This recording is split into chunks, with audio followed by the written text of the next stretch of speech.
और बुलेटिन की शुरुआत करेंगे, लेकिन सबसे पहले नजर डाल लेंगे देश और दुनिया की 20 बड़ी खबरों पर। यूपी के मथुरा से एक खौफनाक वीडियो सामने आया है, जिसमें दिन दहाड़े मोटरसाइकिल पर सवार दो बदमाश एक बुजुर्ग महिला से चेन छीनते नजर आ रहे हैं। बदमाशों के चेन छीनते ही महिला जमीन पर गिर गई और बेखौफ बदमाश मौके से फरार हो गए। वहीं वारदात मौके पर लगे सीसीटीवी कैमरे में रिकॉर्ड हो गई है, जिसके बाद इलाके में डर और दहशत का माहौल बना हुआ है। मध्य प्रदेश के कटनी से एक दिल दहला देने वाला वीडियो आया है सामने, जिसमें एक बैंक की कैश वैन से स्कूटर सवार लड़का लड़की को जोरदार टक्कर मार देता है। घटना वहां लगे सीसीटीवी कैमरे में रिकॉर्ड हो गई। वीडियो में बेकाबू गाड़ी ने स्कूटर सवार को सामने से टक्कर मार दी, जिसके बाद गाड़ी भगाने के चक्कर में स्कूटर को रौंदते हुए आगे बढ़ गई। हालांकि इस घटना में स्कूटर सवार लड़के और लड़की की जान बाल बाल बच गई।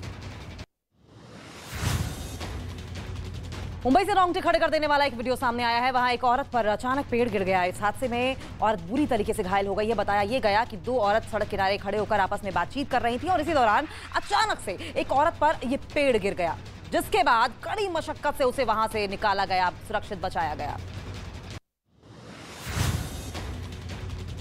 उत्तर प्रदेश के झांसी में दो पक्षों के बीच मामूली विवाद पर जमकर मारपीट की गई।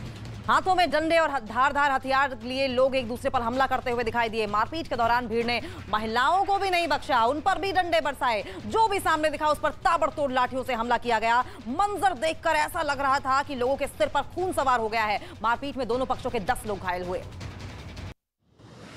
उत्तराखंड के रुद्रपुर में दो पहलवानों के बीच मुकाबले के दौरान समर्थकों के बीच मारपीट हो गई और इस दौरान जमकर लात घूंसे चले। पूरा इलाका रण क्षेत्र में तब्दील हो गया। लोग हाथ में लाठी लिए एक दूसरे को दौड़ाते हुए नजर आए। चारों तरफ अफरा तफरी का माहौल बन गया। भीड़ में किसी ने दहशत फैलाने के लिए हवाई फायरिंग भी कर दी, जिसके बाद और ज्यादा अफरी तफरी बढ़ गई।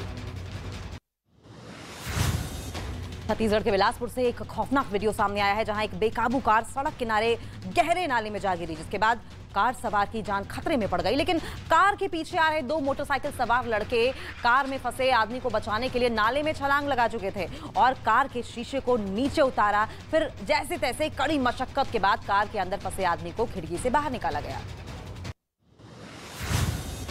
वहीं बिहार के पटना में एक तेल डिपो में अचानक भीषण आग लग गई, जिसके बाद आसपास के इलाके में अफरा तफरी का माहौल बन गया। आग की लपटों ने पास की इमारत को भी अपनी चपेट में ले लिया। उधर सूचना के बाद फायर ब्रिगेड की 12 से ज्यादा गाड़ियां मौके पर पहुंची और 2 घंटे की लगातार कड़ी मशक्कत के बाद आग पर काबू पाया गया। पुलिस के मुताबिक तेल डिपो अवैध रूप से वहां पर चलाया जाया था, जहां पर हादसा हुआ। यूपी के हाथरस में भीषण आग लगने से अफरा तफरी मच गई है। नगर पालिका परिसर में रखे कबाड़ में आग लग गई, जिसके बाद दमकल विभाग को इसकी सूचना दी गई, लेकिन जब तक दमकल कर्मी मौके पर पहुंचते तब तक सब कुछ जलकर राख हो चुका था। आग इतनी तेज थी कि इसकी लपटें दूर दूर तक उड़ती हुई दिखाई दे रही थी। दमकल कर्मियों को आग बुझाने के लिए काफी मशक्कत करनी पड़ी, दिक्कतों का सामना करना पड़ा।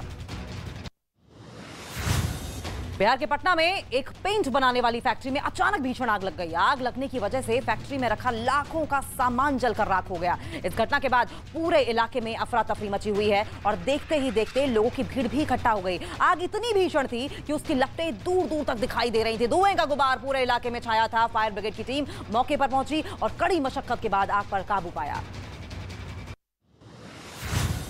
यूपी के मैनपुरी में बदमाश और पुलिस के बीच मुठभेड़ हो गई है। फायर बदमाश, आपको बता दें कि फरार जो बदमाश था उसकी तलाश के लिए पुलिस ने चेकिंग अभियान भी चलाया। वहीं जब पुलिस ने बदमाश को रुकने का इशारा किया तो वो भागने लगे। तभी पीछा करते हुए पुलिसकर्मियों ने फायरिंग कर दी, जिसमें बदमाश को गोली लग गई और वो घायल हो गया। इस बदमाश पर 20,000 रुपए का इनाम भी घोषित किया गया था। और वहीं बिहार के बेतिया में पुलिस और शराब तस्करों के बीच मुठभेड़ हो गई। दावा यह किया गया कि खुफिया जानकारी के आधार पर पुलिस ने वहां पहले से ही जवानों की तैनाती की थी, जिन्होंने शराब की खेप उतरते ही आरोपियों को सरेंडर करने की चेतावनी भी थी। लेकिन तस्करों ने पुलिस वालों पर फायरिंग शुरू कर दी। आरोप यह है कि तस्कर उत्तर प्रदेश से नदी के रास्ते शराब की बड़ी खेप बिहार में लाने की कोशिश कर रहे थे, जब उन्हें पकड़ा गया। बिहार के मोतिहारी में विवाद सुलझाने गई पुलिस को लोगों ने बंधक बनाया। 2 भाइयों को थाने ले जाने की कोशिश पर गांव वालों ने विरोध जताया। 2 भाइयों के बीच विवाद को सुलझाने गई थी पुलिस, लेकिन लोगों ने पुलिस वालों को बंधक बना लिया था। पुलिस ने आरोपियों के खिलाफ कार्रवाई करने की कोशिश की। हालांकि जांच लगातार पुलिस की ओर से जारी है। और वहीं दिल्ली एनसीआर में बढ़ते प्रदूषण के बावजूद पंजाब में पराली जलाने का सिलसिला थमने का नाम नहीं ले रहा। भटिंडा से जो वीडियो सामने आया है उसमें किसान खेत में पराली जलाते हुए नजर आ रहे हैं। भटिंडा में अब तक 880 से ज्यादा खेतों में पराली जलाने के मामले सामने आ चुके हैं। वहीं भटिंडा के साथ मानसा, फिरोजपुर, मोगा, अमृतसर में भी लगातार पराली जलाई जा रही है और ऐसी ही खबरें पंजाब के कई हिस्सों से सामने आ रही हैं। दिल्ली में प्रदूषण की वजह से लोगों की सांसों पर संकट बना हुआ है। हालांकि कुछ दिनों के मुकाबले आज थोड़ी राहत जरूर देखने को मिल रही है, लेकिन आज भी प्रदूषण खतरनाक स्तर पर बना हुआ है। लोगों को 10 मीटर से दूर देखने में मुश्किल आ रही है। इंडिया गेट और कर्तव्य पथ का इलाका पूरी तरह से स्मॉग की कैद में नजर आया, जिसकी वजह से यहां आने वाले लोगों को खासी दिक्कतें हुई, परेशानियां उठानी पड़ी। उत्तर प्रदेश के आगरा में बीएसपी के पूर्व विधायक जुल्फिकार अहमद भुट्टो और उनके रिश्तेदारों के ठिकानों पर आयकर विभाग ने रेड मारी है। आयकर विभाग की टीम ने टैक्स चोरी के आरोप में पूर्व विधायक और उनके रिश्तेदारों के ठिकानों पर डेरा डाला हुआ है, जहां पिछले 3 दिनों से कार्रवाई लगातार चल रही है। जुल्फिकार अहमद भुट्टो एचएमए ग्रुप के नाम से मीट का कारोबार करते हैं। वहीं पूर्व विधायक पर बैंक खाते खुलवाकर करोड़ों रुपए के लेन देन का भी आरोप है। बीजेपी के वरिष्ठ नेता लालकृष्ण आडवाणी का आज 95वां जन्मदिन है और इस मौके पर प्रधानमंत्री नरेंद्र मोदी लालकृष्ण आडवाणी के घर पहुंचे और उनसे मुलाकात कर उन्हें जन्मदिन की बधाई दी। पीएम मोदी के साथ रक्षा मंत्री राजनाथ सिंह भी लालकृष्ण आडवाणी से मिले और उन्हें बधाई दी। इसके साथ ही रक्षा मंत्री राजनाथ सिंह ने ट्वीट किया और ये लिखा कि लालकृष्ण आडवाणी जी को उनके जन्मदिन पर ढेरों शुभकामनाएं। आज सिखों के पहले गुरु नानक देव की जयंती है और देश और दुनिया भर में भक्ति भाव से गुरु पर्व मनाया जा रहा है। प्रकाश पर्व के मौके पर पीएम मोदी ने वीडियो पोस्ट करके लोगों को बधाई दी। इससे पहले पीएम गुरु नानक देव की जयंती के कार्यक्रम में भी शामिल हुए और कार्यक्रम में गुरु ग्रंथ साहिब के सामने मत्था टेका और इस दौरान पीएम मोदी ने सभा को संबोधित भी किया। आज कार्तिक पूर्णिमा पर साल 2022 का आखिरी चंद्र ग्रहण लगने वाला है। चंद्र ग्रहण शाम 5:20 से शुरू होगा और शाम 6:20 तक रहेगा। देश में सबसे पहले अरुणाचल प्रदेश में पूर्ण चंद्र ग्रहण देखने को मिलेगा। देश में नॉर्थ ईस्ट के राज्यों में पूर्ण चंद्र ग्रहण, जबकि बाकी जगहों पर आंशिक चंद्र ग्रहण का नजारा देखने को मिलेगा। चंद्र ग्रहण में सूतक काल ग्रहण के शुरू होने से 9 घंटे पहले लगेगा।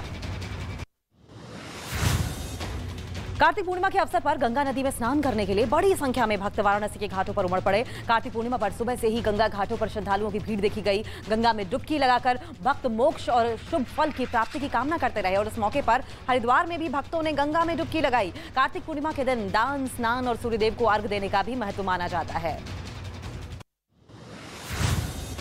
भारतीय टीम को उस वक्त बड़ा झटका लगा जब कप्तान रोहित शर्मा प्रैक्टिस के दौरान चोटिल हो गए।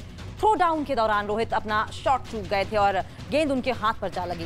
वो तुरंत ही नेट प्रैक्टिस छोड़कर चले गए। भारतीय टीम को 10 नवंबर को इंग्लैंड के खिलाफ T20 वर्ल्ड कप का दूसरा सेमीफाइनल खेला है। हालांकि रोहित शर्मा नेट पर ही रहे और आइस बॉक्स पर बैठकर दूर से ही प्लेयर्स की प्रैक्टिस देखते रहे।